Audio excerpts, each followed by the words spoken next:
So in this video today, I'm going to show you how I color grade. I'm very new to it. I'm still learning, but this is my workflow and I'm going to share it with you because somebody asked me the other day how I did it. So I said, why not? This is all stemming from a video I made over the weekend with Ellie. We went hiking about her first film camera for her birthday. So yeah, I'm going to share these files on a link down in the description below, in the description box below. So should you want to follow, you can. The reason I'm using these two clips is one is daylight temp, and then actually I think both clips are in the daylight. I just left the white balance the same. These are going to be free, and I am going to share my LUT, my look, whatever, for free also, because why not? One thing I've also learned is that you want to label all your nodes. This one's going to be white balance. This one's going to be noise reduction. I'm going to leave that one there as a, actually I'm not. This one's going to be color space transform. This one's also going to be a color space transform. No, it's not. I'll leave that one alone. I'll leave these 4 alone. This one will be my color space transform. And then this one will be my look. And then this one will be sharpening, if I wanted that.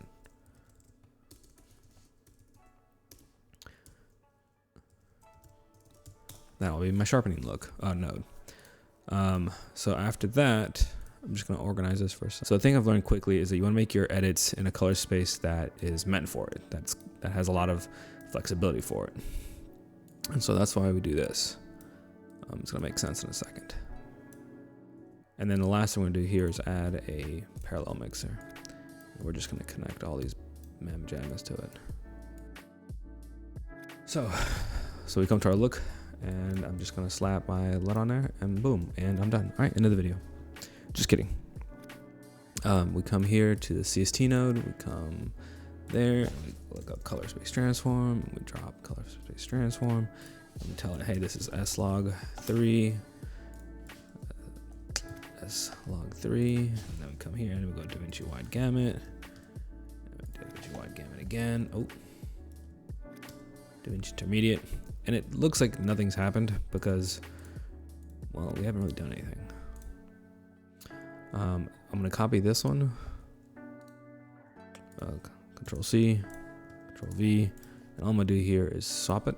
And like I was saying earlier, it kind of looks like you haven't done anything, right? So if you turn them off, nothing's really happened.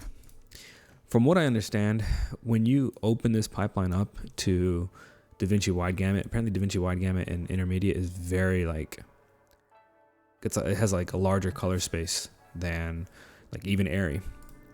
So we'll come here and we'll put, I like to put highlights. I like to put my highlights right here. I'll come and I'll be like, hey, I'll adjust my highlights to my preference. I was looking at these lines earlier and I was like, what is that? I was looking at these lines earlier and I was like, what is that? And that's the power lines. So you label all your nodes. Why? Because when you make changes to another clip, you know exactly what node did what. To keep yourself organized. Obviously, the white balance, if I wanted to change it, if I want to adjust it, I like that right there. You can do so. And then I like to do this node as curves. I'll disconnect that and then I'll add that. Sometimes I'll add default, but I live without it for the most part. I'm not a big curves person outside of this. I'll do like a little contrast curve, you know, just enough to make things pop a little bit. I like to add my contrast to the same node as my curves node. It's just where my brain likes. It's like if I'm going to add contrast, might as well do it with the node that I did it with. And you're gonna see it's kind of really coming together. So for me, this clip is looking pretty good. Looking at this one, things are much too dark. So I'll come here and I'll call one of these exposure, and I will raise it some. Just depending, so unstop kind of brings back a little bit. So let's say the footage had some noise. I'll drop it here into our first node, which is noise reduction. I brought in some clips from a shoot I did at my uncle's shop, just to show you how easy it is to copy and paste this over. I'm not trying to tell you this is a good LUT. You can use whatever look you want. To show you what I mean, I'm gonna turn that off. Add a new node. This is Panasonic's free their LUTs. All I've done is change my workflow from S-Log to DaVinci Wide Gamut. Did my changes that I would like to do. Remember, you can add as many as whatever these nodes you want. Even if you felt like, desaturating or saturating it, it's all up to you. And then when I finish those changes, I go back to my color space transform node and DaVinci Wide Gamut to Vlog, Panasonic Vlog, and then right here you can see nicest 709. I'm gonna go back to mine just to show you. Again, you have to change this back to S-Log.